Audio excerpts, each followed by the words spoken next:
Hello दोस्तों, मेरा नाम सीनू और आपके अपने यूट्यूब चैनल एसवी सीनू पर आपका स्वागत है। शैतान का अवतार, इंस्पेक्टर स्टील, राज कॉमिक्स।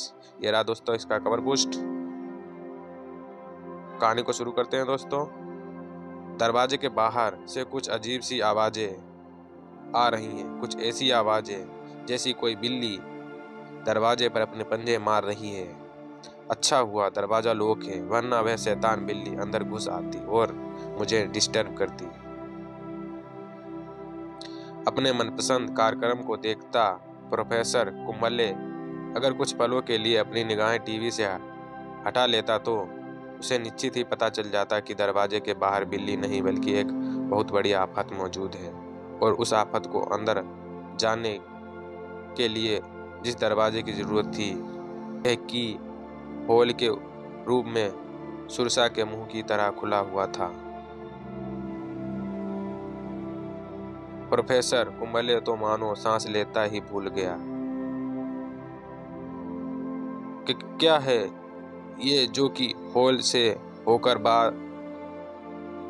बाद के पानी की तरह अंदर आ रहे हैं। ओ नो, ये तो बाज हैं। मक्खी जितने छोटे लेकिन बाज तो इतने छोटे नहीं होते, फिर इतने छोटे कैसे हो गए? ओह, कहीं ये उसी का तो काम नहीं है। आगे प्रोफेसर कुंबले के कंठ से शब्द नहीं, चीखें निकली, दर्दनाक चीखें। किसी के कानों में गरम सलाखों से प्रवेश करती चली गई भी थी वे चीखें। और वो कान थे कानून के उस सिपाही मजलूमों की हर आवाज पर सतर्क हो उठना जिसका फर्ज, और समय रहते मजलूम की मदद को पहुंचना जिसकी आदत थी।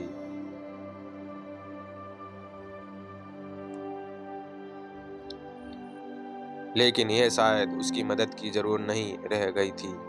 ओफ, ये आदमखोर प्राणी किस प्रजाति के हैं जो उस व्यक्ति को नोच खा रहे हैं?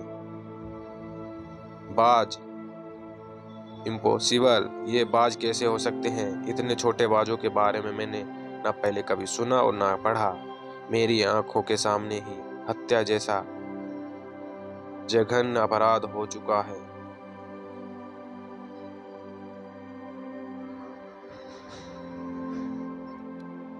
ऐसे हत्यारों द्वारा जिन्हें दुनिया का कोई भी कानून अपराधी नहीं ठहरा सकता, लेकिन जिस तरह ये हत्या करके भागे जा रहे हैं उससे स्पष्ट है कि इन्हें हत्या करने के लिए किसी ने ट्रेंड किया है। इनका वह ट्रेनर कौन है और इनका आकार मक्खी जितना छोटा क्यों है? यह जानने के लिए मुझे भागते हुए इन हत्यारों में से कुछ को गिरफ्तार करना होगा। झपट्टा मार कर दो अभियुक्तों को अपनी मुट्ठी में गिरफ्तार करने के बाद इंस्पेक्टर स्टील मृतक की तरफ पलटा। मेरी सूचना पर जब तक हेडक्वार्टर से जांच अधिकारी यहाँ पहुँचे तब तक मैं यह जानने की कोशिश करता हूँ कि मृतक कौन है। स्टील मृतक को नहीं जानता था, लेकिन वे शहर का काफी जाना पहचाना शख्स था। ये प्रोफेसर कुंबले है, एक प्रसिद्ध वैज्ञानिक।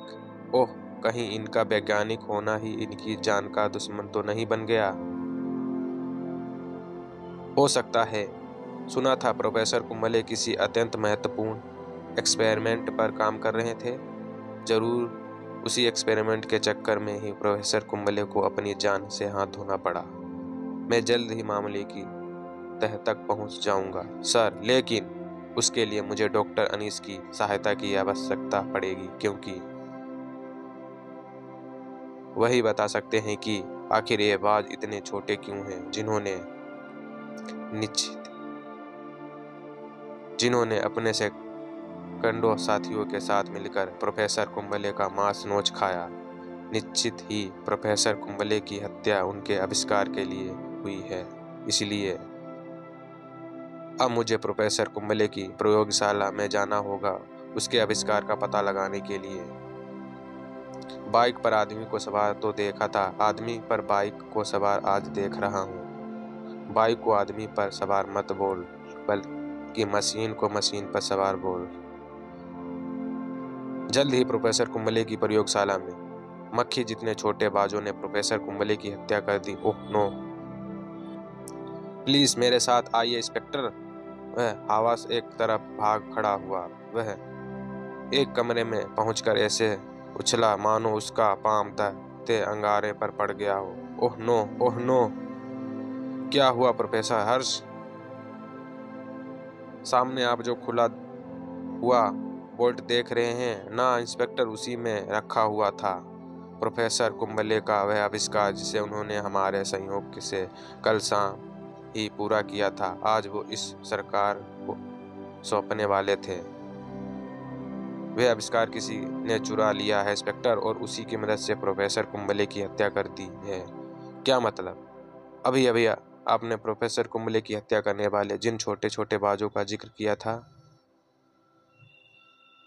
वे बाज किसी विशेष प्रगति के नहीं बल्कि साधारण बाज थे जिन्हें प्रोफेसर कुंबले के आविष्कार जिपर गन से छोटा किया गया था। जिपर गन से निकलने वाली किरणें किसी भी चीज का घनत्व घटाकर छोटा कर दे सकती है। जिपर गन की मदद से विशाल हाथी को भी इतना छोटा किया जा सकता है कि वह चूड़ी के अंदर से निकल जाए। अपराधी ज्यादा देर नहीं रहेगा, क्योंकि जिस शांति से वोल्ट को खोलकर उसमें से जिपर गन चुराई गई है, उससे साफ जाहिर होता है कि चोर इस प्रयोगशाला से संबंध रखने वाला कोई शख्स है। मैं और प्रोफेसर ओमपुरी, हम दोनों ही जिपर गन बनाने में प्रोफेसर कुंबले की मदद कर रहे थे, और हम दोनों में से किसी ने जिपर गन चुरा कर प्रोफेसर की हत्या की है। शाबाश जाए। प्रोफेसर कुंबले शायद उसके बारे में जानते थे, तभी उसने उनकी हत्या कर दी। क्या मैं जान सकता हूँ इस प्रयोगशाला में कौन कौन काम करता है? ये सोचना भी व्यर्थ है। जब स्थिति ऐसी हो तो कानून मरने वाले की आत्मा पर भी शक करता है। आप दोनों भी शक के दायरे से बाहर नहीं है, इसलिए मैं आपको सचेत करना चाहता हूँ कि जब तक कानून इस केस में किसी नतीजे पर नहीं पहुँच जाता, आप दोनों इस शहर से बाहर नहीं जाएंगे। अचानक उस आवाज ने स्टील का ध्यान भंग किया, जो दरवाजे पर खड़े उस दुबले पतले लड़के के कंठ से निकली थी। ये लड़का कौन है? चाय वाला। प्रयोगशाला की सामने वाली सड़क के किनारे इसके पिताजी की दुकान है। क्या नाम है बेटा तुम्हारा? गोलू। बहुत अच्छा नाम है। किस क्लास में पढ़ते हो? पढ़ाई बापू ने छुड़ा दी। हमारी चाय की दुकान पर बर्तन धोने और चाय पहुंचाने वाले की जरूरत थी ना, मैं आसपास के दफ्तरों में चाय पहुंचाता हूँ। नहीं, तुम जाओ। आपके लिए भी चाय लाऊं? नहीं, तुम जाओ। प्रोफेसर हर्ष और पूरी के संबंध प्रोफेसर कुंबले से कैसे थे? ये लड़का इस बारे में कुछ बता सकता है? मुझे इससे बाद में मिलना होगा। चाय वाले लड़के को वापस भेजकर एक बार फिर अपनी छानबीन में लग गया स्टील। कुछ देर बाद उस लड़के से मिलने चाय की दुकान पर जा पहुंचा। गोलू मेरा ही बेटा है साहब, बहुत शरीफ बच्चा है। ये जो आप पूछेंगे सच सच बताएगा। मैं प्रोफेसर साहब के बारे में ज़्यादा तो नहीं जानता साहब, लेकिन पिछले दिनों से मैं जब भी उन्हें चाय देने गया उन्हें झगड़ते पाया। वे किसी गन की बातें करते थे। प्रोफेसर कुंबले कहते थे कि गन देश को समर्पित कर दी जाए, लेकिन वे दोनों कहते थे कि उससे रुपया कमाया जाए। ऐसा? तुमने मुझे अच्छी जानकारी दी, इसके लिए धन्यवाद गोलू। इस लड़के के अनुसार प्रोफेसर हर्ष और ओमपुरी की विचारधाराएं आपस में नहीं मिलती थी। इसका मतलब उन दोनों ने मुझसे झूठ बोला, और उनका यही झूठ बताता है कि जिपर गन और प्रोफेसर कुंबले की हत्या में या तो उन दोनों का या फिर किसी एक का हाथ अवश्य है। लेकिन उन पर हाथ डालने के लिए मुझे पर्याप्त सबूतों की जरूरत है। लेकिन ये सबूत इकट्ठे होंगे कैसे? एक रास्ता है मेरे पास। वे बात जो परीक्षण के लिए अनीस के पास हैं, उन्हें आज़ाद करना होगा, क्योंकि अब परीक्षण की जरूरत ही नहीं। लेकिन क्यों? क्या तुम ये नहीं जानना चाहते हो कि ये बाज इतने छोटे आकर करके क्यों हैं? नहीं, क्योंकि अब मुझे पता चल गया है कि इन पर जिपर गन से किरणों डालकर उन्हें छोटा किया गया है। लेकिन फिर भी तुमने इन्हें उड़ाया क्यों? ये सधाए हुए बाज हैं। अनीस और सधाया हुआ पक्षी सीधा वहां पहुंचता है जहां उनका मालिक हो। इनका पीछा करके ये बाज उड़कर उसी के ठिकाने पर पहुंचेंगे, तो मैं इनका पीछा करके वहीं जा रहा हूँ। मैं भी वहां पहुंच जाऊंगा। बाजों का पीछा करता हुआ स्टील शहर से बाहर स्थित इंगल बिल्डिंग के स्टेशन पर जा पहुंचा था, लेकिन उसे यह नहीं मालूम था कि उसके पीछे पीछे कोई और भी वहां आ पहुंचा था। हम इंस्पेक्टर को आगे बढ़ने से नहीं रोक सकते, मुझे मालूम है, लेकिन मैंने तुम्हें जो तगड़ी फीस दी है वह इंस्पेक्टर स्टील को रोकने के लिए नहीं, बल्कि उसे तब तक उलझाए रखने की जब तक मैं अपना काम ना कर दूं, समझे? अब यह खड़े रहकर टाइम खराब मत करो, जाकर अपना काम करो। मैं तो समझा था इंस्पेक्टर स्टील के पास आगे बढ़ने का कोई सूत्र नहीं है, लेकिन उसने बाज के पीछे यहाँ पहुंचकर दिखा दिया कि वह मेरे लिए खतरनाक साबित हो सकता है। इसलिए स्टील नाम की कानून की इस बुलंद इमारत को छोटा करना होगा इस जिपर गन से। इसलिए मैंने बदमाशों को उससे भिड़ने के लिए रुपया दिया है, ताकि मैं स्टील को छोटा करने का अपना काम आराम से कर सकूं। बदमाशों ने अपना काम शुरू कर दिया है, अब मुझे अपना काम करने के लिए तैयार रहना चाहिए। उधर बदमाशों ने अपने इन हथियारबंद बदमाशों का मुझे रोकना यह साबित करता है कि मैं सही जगह पर आया हूँ। इधर अंधेरे में डूबे इस शख्स ने अपनी गन संभाली। अब मुझे यह असली अपराधी को ढूंढना है। इन्हें अपने रास्ते से हटाकर स्टील के सामने तिनके की तरह बिखर रहे हैं वे सब, लेकिन मुझे उससे कोई मतलब नहीं। मेरा काम हो गया। इस समय इंस्पेक्टर स्टील एकदम जिपर गन के निशाने पर है। अब मुझे बिना कोई पल गवाए जिपर गन किसी भी चीज को छोटा कर देने वाली किरणें निकलकर 7 फुट लंबे स्टील को 7 इंच का बनाने चल पड़ी, और इन किरणों ने ऐसा कर ही डालना था। अगर बीच में वह बदमाश ना आ गया होता। ओह, उस बदमाश ने बीच में आकर उसी कर दी। अब इससे पहले उस बदमाश को हैरानी छोटा होता देखता इंस्पेक्टर स्टील सतर्क हो जाए। मुझे उसे निशाना बनाना होगा। ओह, लेकिन अब स्टील को निशाना बनाना आसान ना था, क्योंकि अब स्टील न सिर्फ सतर्क हो गया था, बल्कि दुश्मन को देख भी चुका था। उस आदमी के हाथ में थमी गन से छोटा कर देने वाली किरणें निकल रही हैं। इसका मतलब वह जिपर गन है, और अब आदमी प्रोफेसर कुंबले का हत्यारा है। इसलिए अब वह मेरे हाथ से बचकर नहीं जाना चाहिए, और स्टील मुझ पर गोलियां चला रहा है। अब मेरा यह रुकना ठीक नहीं है। इससे पहले कि उसकी गोली मुझे अपना निशाना बनाए, मुझे यहाँ से भाग जाना चाहिए। वह भागने की फिराक में है, लेकिन मैं उसे भागने नहीं दूंगा। स्टील नामक उस स्टील निशानेबाज की चलाई वह गोली निशाने पर तो लगी, लेकिन भागते हुए उस शख्स को रोकने में सफल नहीं हो पाई। वह गोली उसकी टांग पर लगकर उछल गई। इसका मतलब उसने अपने पैरों पर लोहे के प्लेट बांध रखी है, लेकिन फिर भी यह मुझसे बचकर नहीं भाग सकता।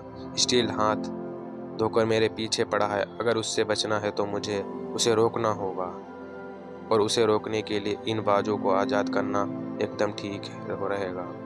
बाजों का पिंजरा खोलने के साथ ही उसके मुंह से वह कर्कश आवाज भी निकली। दूसरे ही पल पिंजरे में भरे बाज टूटे बंद के पानी की तरह बाहर निकले और स्टील पर टूट पड़े। ओफ, इन बाजों को उसी ने पिंजरे से आज़ाद किया है। उसका इन बाजों को आज़ाद करने का उद्देश्य यह है कि वह मुझे इनमें उलझाना चाहता है, ताकि वे भागने में सफल हो जाए। ये बाज मुझे आगे नहीं बढ़ने दे रहे हैं। बाजों से निपटकर स्टील जब तक आगे बढ़ने लायक हुआ, तब तक अपराधी पहुंच से दूर निकल चुका था। आखिर वह भागने में सफल हो गया, लेकिन उसकी सफलता का मतलब ये नहीं कि मैं असफल हो गया। इस बार फॉर्म में रहकर मैं अभी भी उस अपराधी के निकट हूँ क्योंकि इसके इशारे पर बाजों का हमला करना बताता है कि वह भी बाजों को ट्रेंड करने में माहिर है।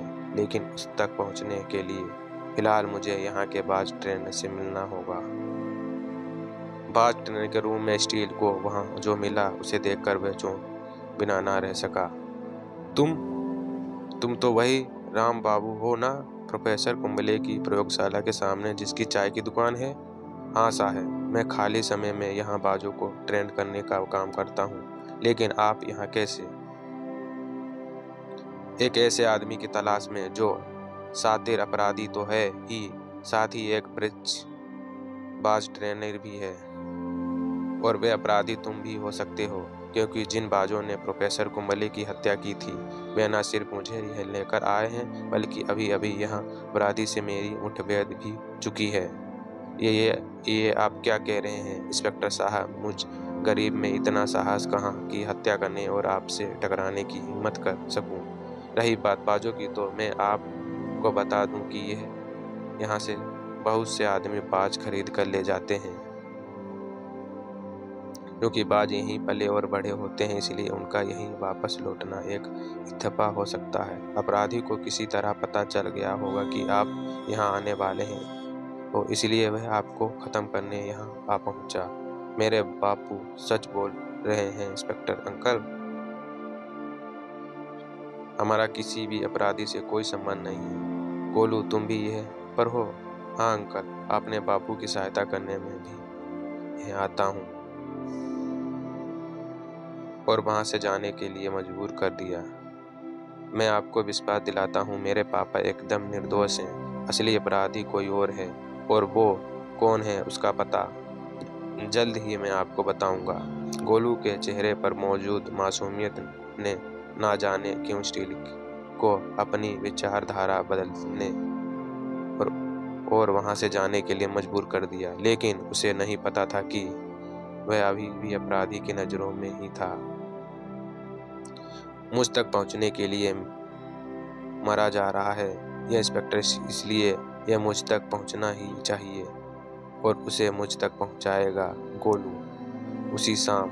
इंस्पेक्टर स्टील, तुम्हारे लिए फोन है प्रोफेसर कुंबले हत्याकांड के लिए सिलसिले में गोलू नाम का बच्चा तुमसे बात करना चाहता है।